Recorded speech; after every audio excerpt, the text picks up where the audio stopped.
And we are live. Hello, everyone. It is such an honor, privilege, and pleasure, as always, to reconnect with you on such higher production level. I've been wanting to do this for a very long time. In fact, it's been 2 years in the making. Not necessarily that I've been working directly on my brand for 2 years, but definitely it's taken me that long to accumulate the knowledge to really understand how brands succeed. So, in this live, I'm going to be talking about a bit about my journey, what caused me to do a bit of a career shift, and why I decided to do a rebrand.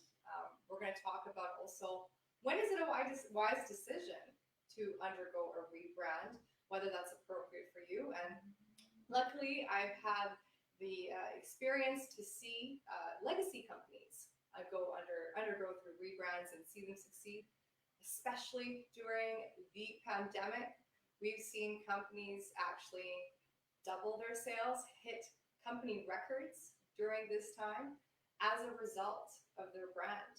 So I'm really excited to be sharing this information with you. If you're just coming on, welcome.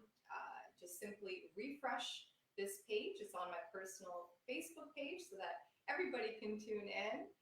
If you're here watching on Instagram, go ahead and switch over to the Facebook page.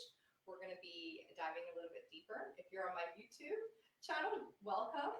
You're good to stay here, and we'll continue on. So, now that I have you all here, the moment we've been waiting for, let's get right into it. What caused me to pause creating content related to marketing, branding, business over the last 2 years? You could kind of see that I've put a pause in the whole thing because I was going under some massive education, really. And it all began when I started my own business to business social media consulting agency. And I was basically helping small businesses develop a marketing campaign through social media primarily. And in this time, while I was building my clientele, I was able to tell the difference between clients who succeeded and clients who didn't succeed. And oftentimes, it came down to the brand. When I had a client that was not really interested in really investing in their brand, creating something that gives you a wow factor, that creates a really positive and first impression. If they didn't put the adequate resources into that, oftentimes their conversions on their campaigns were significantly lower to brands that were already well established. Now you might say, okay, well, all these brands that were already well established, perhaps they already had brand awareness, and that's fair enough. But I can say that I have seen startups entering the marketplace without any previous awareness. Sure, there's a bit of PR as you're doing the pre-launch, but I've seen startups hit over $1 on the stock exchange on the first day of their launch and on the stock exchange. That's crazy. And why is that? And I really have to attribute the success to the brand. In fact, research has shown that companies like Coca-Cola and McDonald's, most of their brand equity actually accounts for their overall company value. I believe last time, this research is a little bit outdated, but the study was conducted in 2002, and 71% of the brand value actually accounted for the brand equity. And I believe this was for McDonald's. So pretty interesting stuff. And, a lot of people think, well, how can you really measure the brand? Like, is there really a way to determine if I update a logo, can I directly measure to see if that increased sales? And yes, you actually can. In fact, we put together a brand ROI white paper that literally shows you all the measures. In fact, I even made a video about it. You can check it out on my YouTube. So anyways, back to the beginning of my journey, I was getting kind of frustrated because I found that no matter how clever the funnel sequencing was, how clever the advertisement was, even the video sometimes, you had some of these companies would hire a videographer, so they kind of have that approach. and they would have a really creative story, tagline. But for some reason, when it came to actually going on the page and clicking the checkout button for their service or their product, there was resistance. Because think about it. Would you really feel comfortable putting your credit card on a website where links are broken, it's not mobile optimized, it looks super outdated, like it's, a website from the early 2000s? I don't know. I might pay even more for the same product on a website that I feel secure entering my credit card information in. So at that moment, I kind of had a light bulb moment, and I realized that there's something missing, and it's something that we cannot ignore. And at that point, I decided to look for originally just graphic designers, to be honest. I wasn't really looking for a branding agency. And I came across this individual, and he's a creative director and founder of this branding agency. I had no idea at the time. And I was actually at the time raising capital for a cannabis venture, and they needed a pitch deck. And I asked the question, well, how much for a pitch deck? And I could just see him like cringe at that question. And I didn't really understand why. Like, is that an offensive thing to ask? And then he answered, well, it's not just a pitch deck. It's not just text, colors, and nice pictures coming together. We have to consider the overall brand feel for this to really succeed. Because if you're going to present this in front of investors, they need to know that you have fully fleshed out every part of your business, including the brand. And the brand is usually what paints the vision for the next decade or more. So then I realized, I got a lot of learning to do here. And I started working more closely with this person, and eventually they recruited me into working with their branding agency, and this company is called Evolve Branding. You can just go on branding on Google, type it in, and you'll see us pop up on the first page of Google, which is huge because that's kind of how they've been getting most of their business. And it's really interesting the kind of clients that come at you. So, their marketing strategy is super strong. But for today, we'll talk about branding. I'm sure you'll tune into more videos so we can talk a little bit more about an attraction strategy. So what I found is that when a brand is well developed, and what do I mean by that? I mean actually doing research, really understanding the marketplace that you're competing in, but not only that, understanding the expectations that the consumers have. And I just love this quote. There's our senior marketing director, Brad Sherwin. It is such an honor and privilege to work with him. He's been doing this as long as I've been alive, and I know he hates when I say this, but it's true. And he has worked with the most world-recognized brands from IKEA, A&W, Volkswagen, and has been part of launching some serious campaigns that really took off worldwide. So I attended one of his classes, and he said something that really stuck with me. And he said that a brand is not a promise. A brand is an expectation. And that really hit me because consumers, based on their experiences around the world, we collect memories to create an expectation. Why? Because our brains want to predict the future so that we can be safe in the face of danger. So it's a primitive thing. So humans have this already preconceived expectation about an industry, about a product, about people.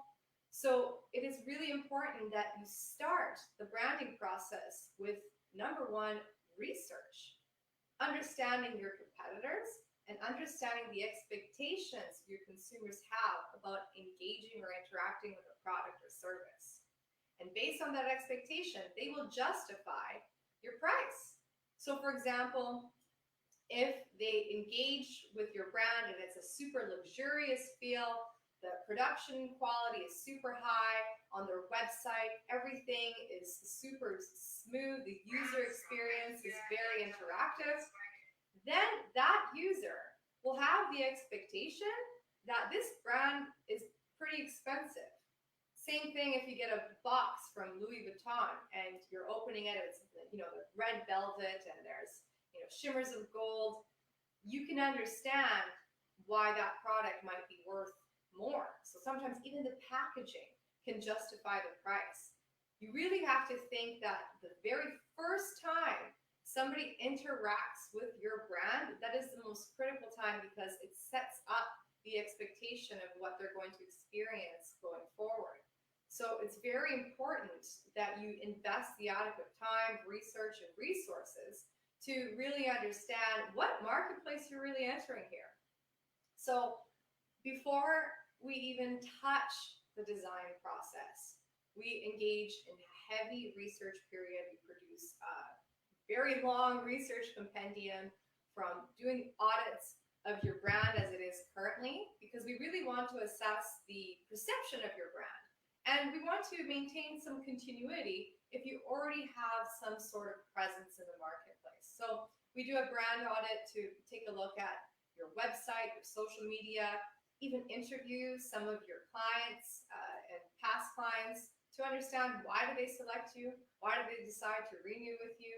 And once we have that understanding, we can kind of take it to that next level where we project ourselves in the future. So another question you want to ask yourself is, okay, well, where does this company want to be in the next 5, 10, 20 years?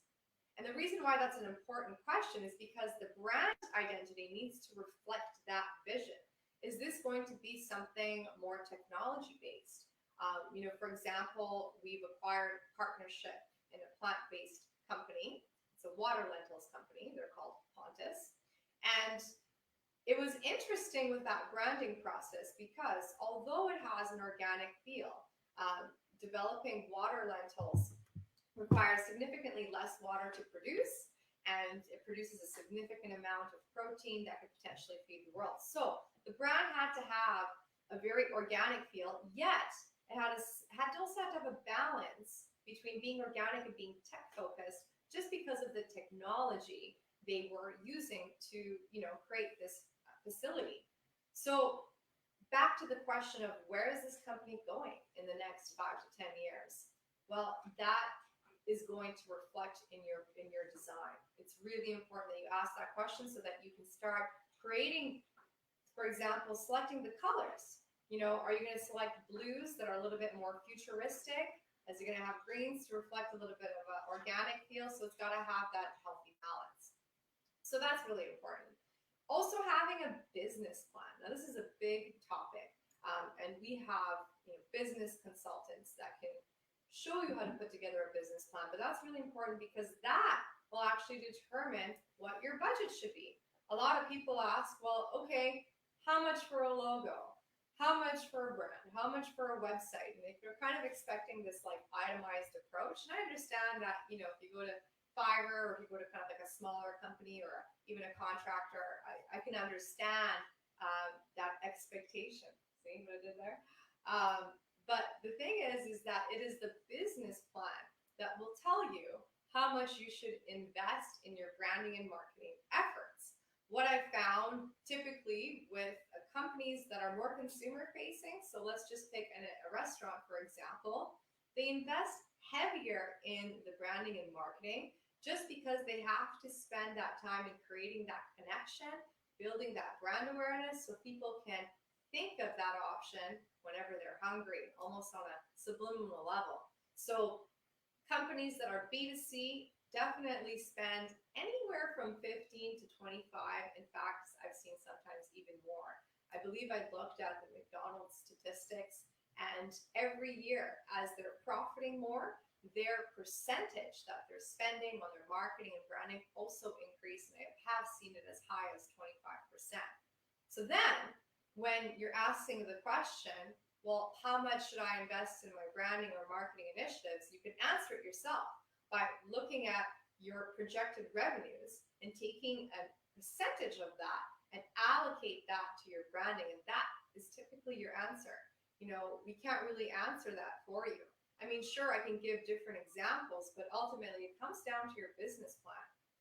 Coupled with the research, if you are looking at your competitors and they've achieved a level of professionality that is on par with what you deliver in terms of service and quality, then that also answers your question. Because if that's a public company, you could easily see their reports of what they've spent on their branding and marketing initiatives. And you could see that it's also increasing every year as they are profiting. So you could use that as a benchmark to say, okay, well, if this is where my competitor is, you show that to a branding agency and you say, what does it cost to get to this level, right? What does it take? And that's usually another good approach to figure out how much you should be budgeting for your brand. So you notice there's a lot of work behind the scenes before we've even started the design process. And what is the difference between, let's say, a 50K branding project between a 100K branding project? Well, it really depends on the level of seniority that you can add to that team to put eyes on your project. If your budget is quite small, there's a limited amount of senior level creative directors and marketing directors and executive producers that could work on your project. So that dictates the type of people that are going to be working with you. Obviously, having more senior level professionals that have had decades of experience of launching brands, that might be a good choice for you. But of course, it really depends at what stage you are at the business. Another way to go about this, and I've seen this happen multiple times, is with startups. Obviously, in the very beginning, the capital is quite small. Given they have a really good business plan, of course, they can attract investors and apply for a loan. But I've also seen a third option where the branding agency will actually take interest in the startup and invest in the company. I mean, what I mean by invest, it could be either one, through dollars, or two, through our time. And through this, I brought a partner to Evolve. He was actually an IP lawyer, and he had an idea in the legal tech industry.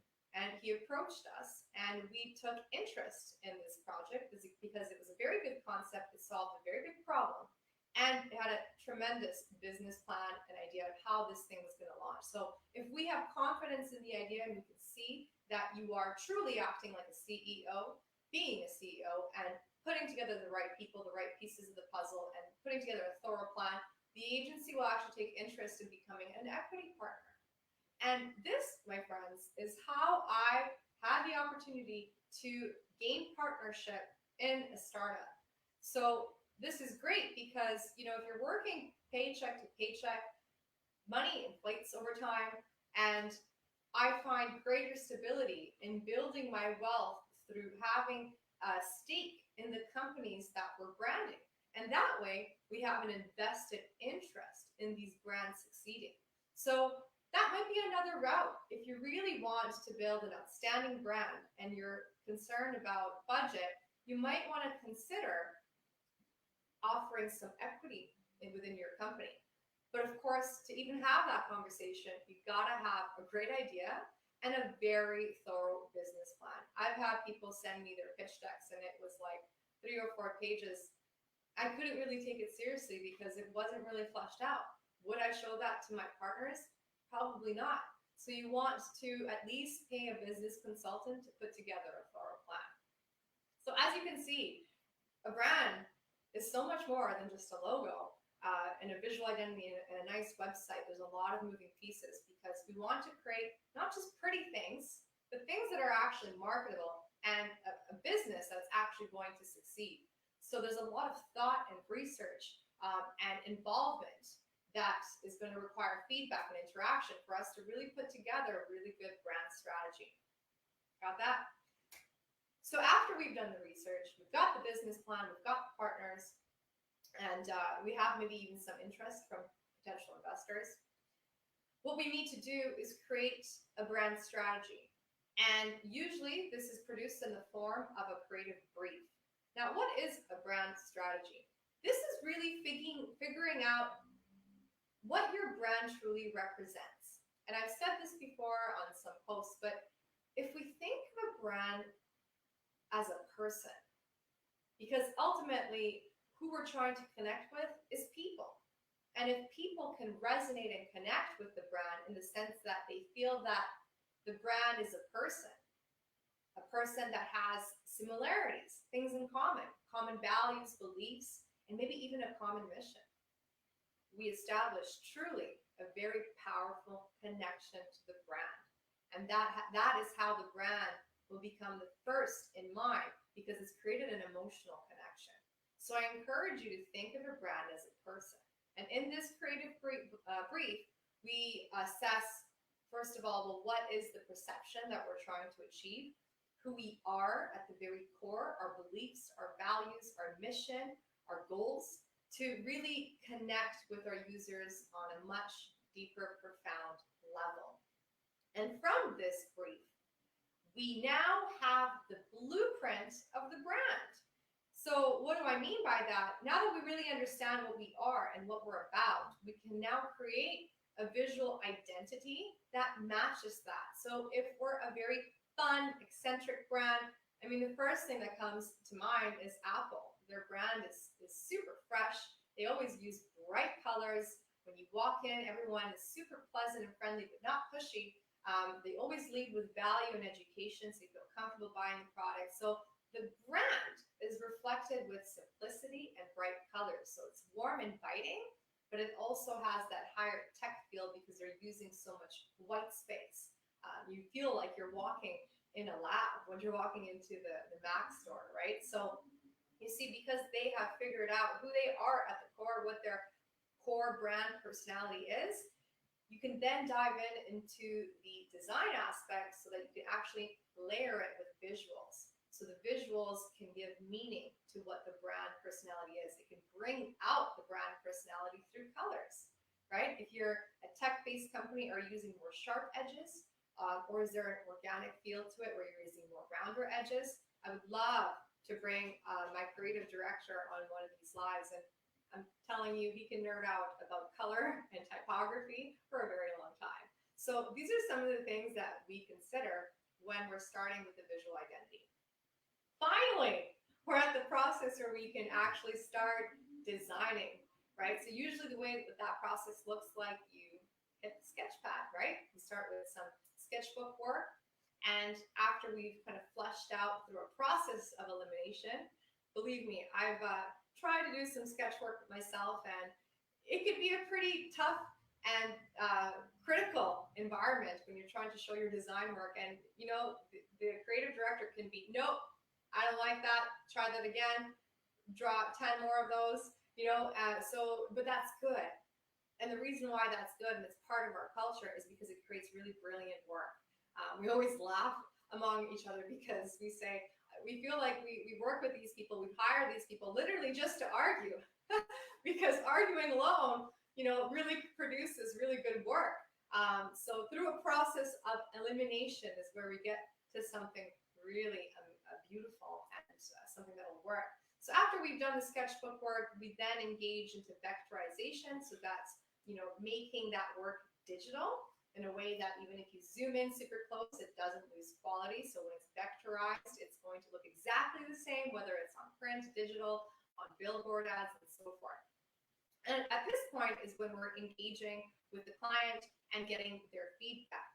But before we start presenting the logos, because we've done our research so well, we really have a good understanding of what their preferences is. Sometimes we'll engage in even flashcard exercises just to show them different colors, fonts, different feels, different textures, to really get a sense for their preferences, because it's really hard to communicate that just through words. You need visuals, right? So by the time we get to presenting potential logo options, we already have a very clear idea of what they're looking for, and we already have a very clear idea of what's going to succeed in the marketplace. So through this back and forth, we usually do 4 to 5 rounds.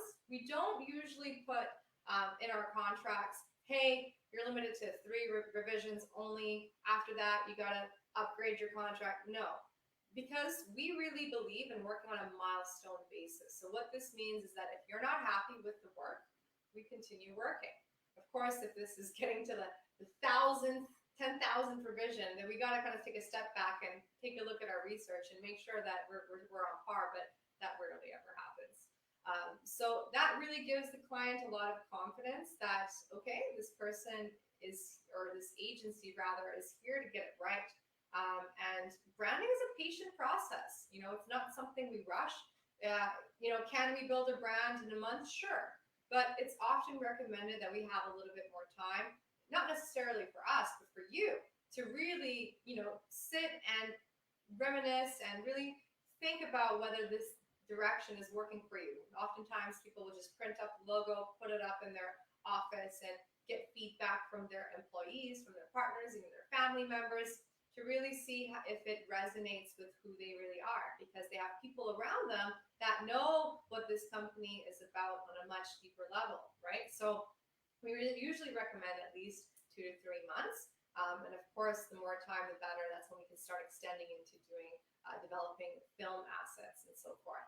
So we got sign off on the logo. Next step is to build the brand guide. So basically, the brand guide, I like to call it the brand Bible. It is literally the entire architecture of your brand. It thinks of every scenario where your brand is going to be presented, and it gives rules for what to do and what not to do. So brand guideline really shows the mathematics of the logo, because the thing is about humans, we love symmetry. On a very primitive level, the way we choose our mates is based on symmetrical features. Are your eyes in the same place? Is the nose straight or not crooked? On a very subconscious level, that is what has given us signs through evolution that this mate is healthy and they can reproduce. So this is why when we're doing logo design, you want everything to be mathematically perfect. Because when people see it on a very subconscious level, they're going to feel like, yes, this is good. I need to engage with this. It's for the same reason you would engage with the mate. I know I kind of went on a different topic there, a different rant, but it's very related. So it architects the logo. Then it decides, okay, well, what are the brand colors that we're going to use, the corporate colors? And what is it going to look like on different platforms, for example, for social media? Or what is it going to look like on an app? What are the colors of our buttons? And different, let's say there's an alert page where something doesn't work on the website. We literally have to think of every scenario to create this brand Bible. Typography is very important because it has to be readable from afar and on digital assets, both on print as well. So typography is very important because it kind of communicates what type of brand this is. I mean, even if you look at my logo, Tudor Consulting, it's kind of got this regal feel to it. It's got a little bit of old English text. And the reason is because it's a consulting agency. It's supposed to be more serious. It's not a playful company. And it's built to be a legacy brand, hopefully long term. So you really want to think about the long-term vision, because even that determines the kind of typography you're going to have. So yeah, there's a lot to it. And like I said, I'd love to have my creative director talk your ear off about typography. Then we start rendering, well, what is it going to look like on the website? And at this point, it's kind of like the first sign off before we dive into doing the UI UX of the website. And I'm talking about user experience, user interface. So what that means is that we're really fleshing out what the website's going to look like long before we actually develop it. And the reason we do that is because, keep in mind, developers are not designers, okay? So you can waste a lot of money communicating back and forth, of trial and error, and they can't read your mind. But if you got a brand guide that tells you all your corporate colors, your typography, even shows what it's going to look like on web, on different devices, mobile, it's really important because that really gives the web developer direction. So even if you don't have a wireframe, that brand Bible alone could really be helpful for your web developer, and it could actually save you money in having that back and forth communication. But having a wireframe is even more helpful because there's just no way to go wrong. Here's exactly what the homepage is going to look like: the About Us, the blog section, the contact. Everything is fully fleshed out, and there's no questions. And so what that means is it saves you dollars and it saves you time, so you can launch efficiently. So That's really, really important. So it's really important to, if you're going to be building a website, you put together a group of web designers and web developers. Very important. So after they've designed the website, we go into development. And of course, we have to make sure that we cross our I's and T's. And what I mean by that, you got to make sure it's responsive for every single device. Always, always a great idea to have a web developer on retainer to do some maintenance checks. The reason why is because if you look at Apple, they love releasing a new product every few months, and that product might not display your website consistently. So you just got to make sure that you are staying up to date with the latest technology. So now we've had basically everything from A to Z. I guess the only thing I didn't mention was name generation. I'll save that topic for when we're doing a live or a video with our IP lawyer. We can talk a little bit about, generating a really good name and having it trademarked, if it's possible to trademark, what makes a name trademarkable. So I would love to go into that topic a little bit more in the future. But let's just say for now, we've got the brand A to Z and we're ready to launch. And you're kind of witnessing me doing that right now. And the reason why I wanted to rebrand is because I felt I couldn't talk about investing in your company, in your branding and your marketing if I'm not doing it myself.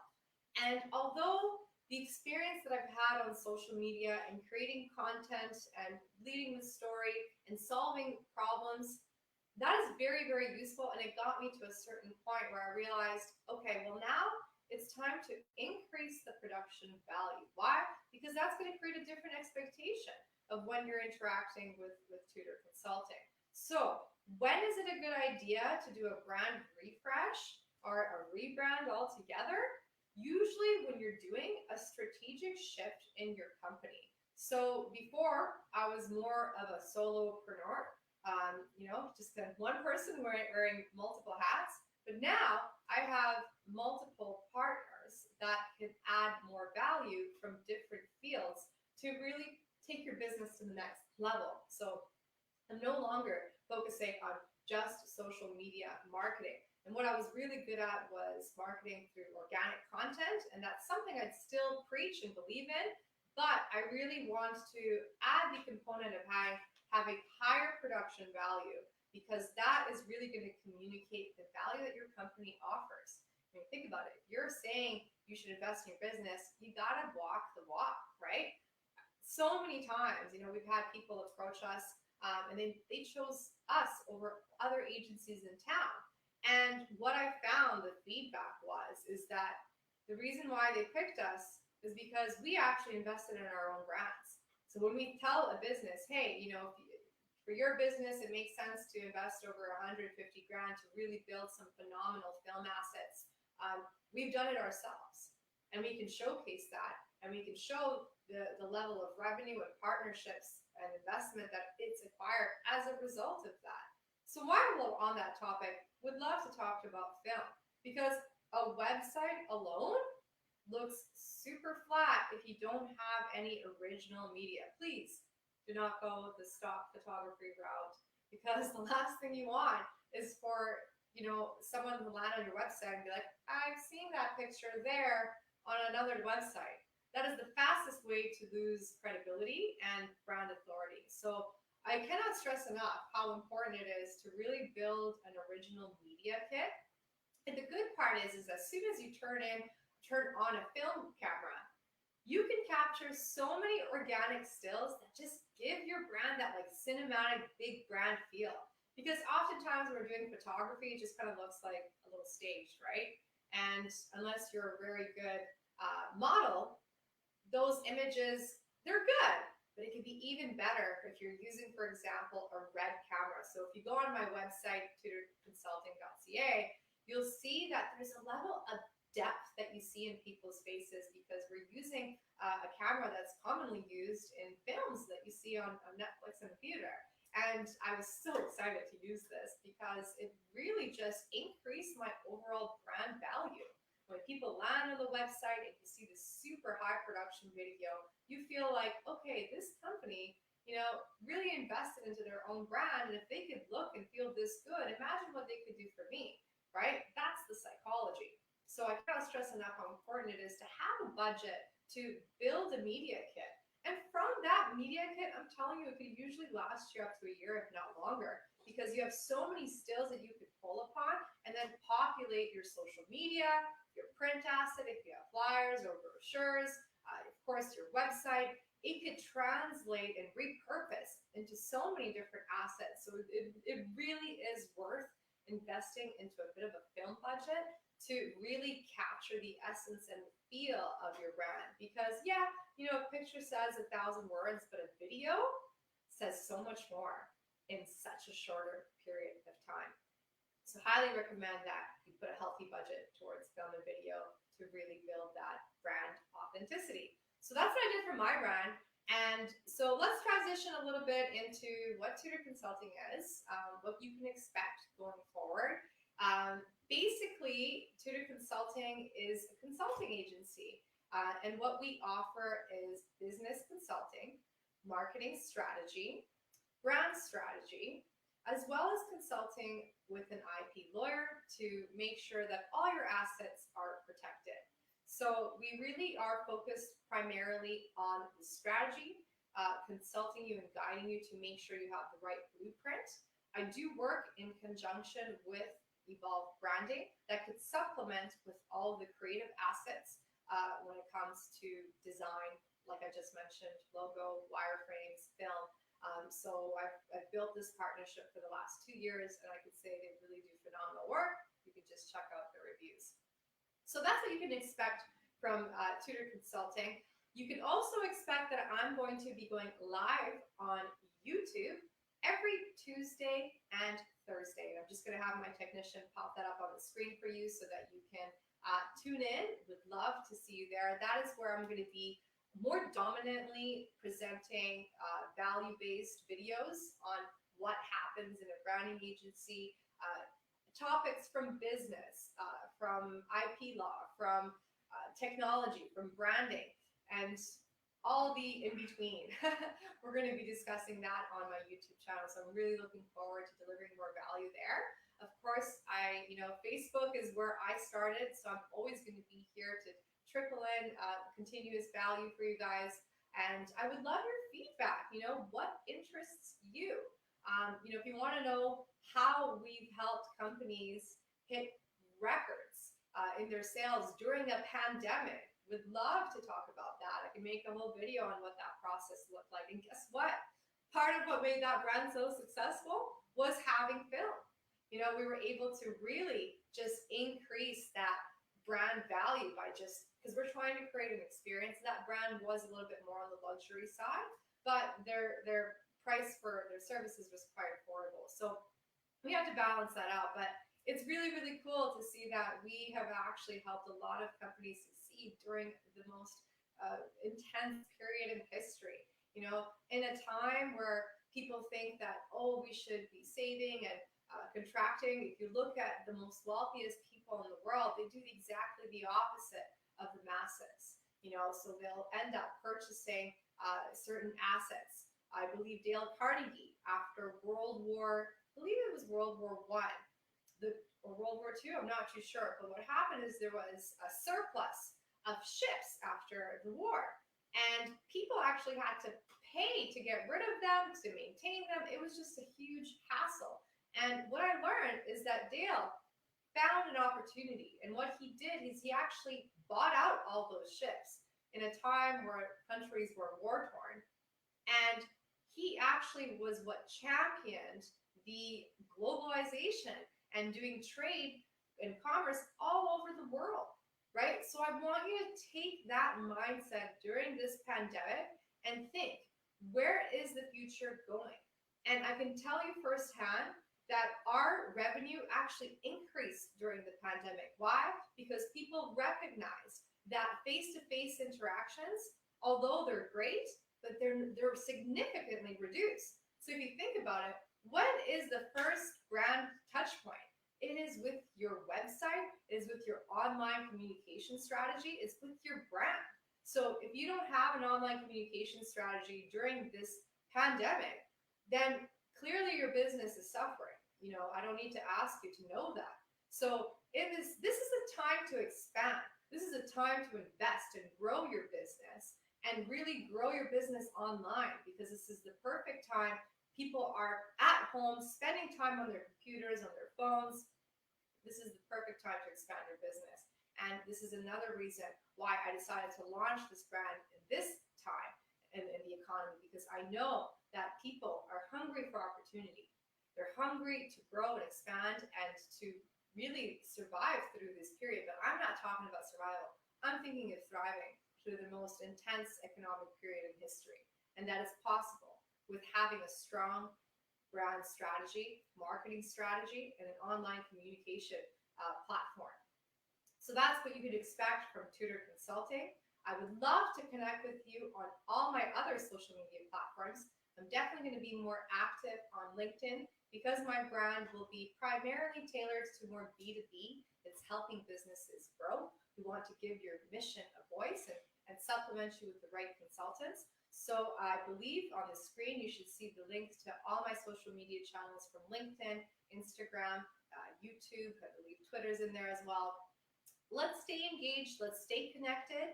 I'm happy to answer any questions you may have about how we can thrive in this period, this economic time. And I really want to encourage you to have an abundance mindset, because honestly, from the most successful entrepreneurs that I've had the pleasure to work with and know, is they have this mindset that success is inevitable. Yes, it's going to take time, it's going to take money, and it's going to take the conviction, but it's worth it if you really truly believe in your vision. So connect with that vision.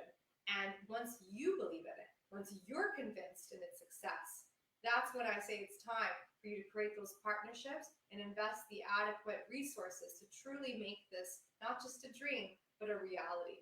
So I thank you for joining me on my live here. I'm super excited to continue these lives, being more active, sharing more value, everything that I have learned in the last 2 years of seeing brands succeed and what it took to get there. And I'm just so looking forward to having you a part of my journey. Thanks for tuning in, and we'll see you on the next episode. Ciao for now.